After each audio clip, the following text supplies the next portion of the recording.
Meralco Bolts panalo kontra San Miguel Beer sa kanilang Game 5 ng PBA Finals Philippine Cup. At Junmar Fajardo napaiyak sa pagkatalo nila kagabi laban sa Meralco Bolts.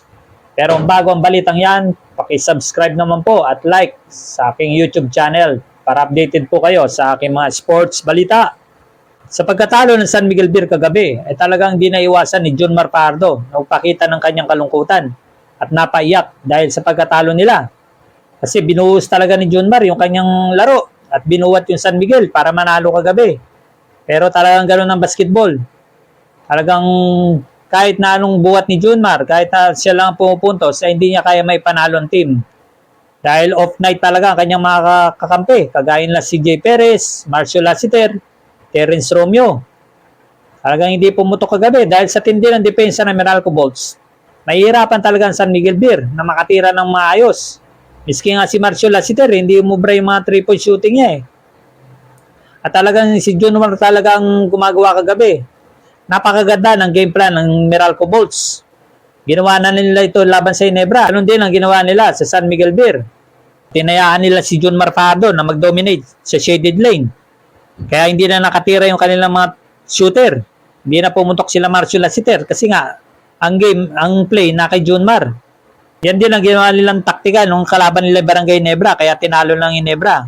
Kaya napakaganda ng game plan ng Meralco Bolts. Pinag-aralan talaga nila yung laro ng San Miguel Beer. Kaya malaki ang tsansa ng Meralco Bolts na mag-champion itong Philippine Cup.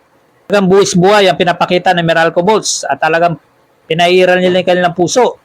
Sa franchise ng Meralco Bolts, ngayon lang sila magcha-champion. Kaya talagang binubuwis talaga nila yung kanilang laro. Binibigay na nila yung kanilang best upang manalo.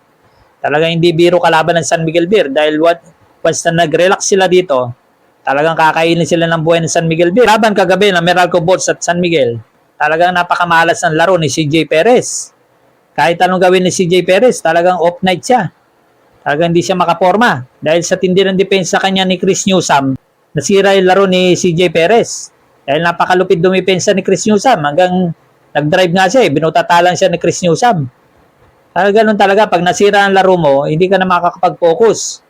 Sayang yung free throw ni CJ Perez. Sinablay pa niya yung isang free throw niya. May tendency sana na may tabla pa nila yung lamang at makahabol ng overtime. Pero ganun talaga.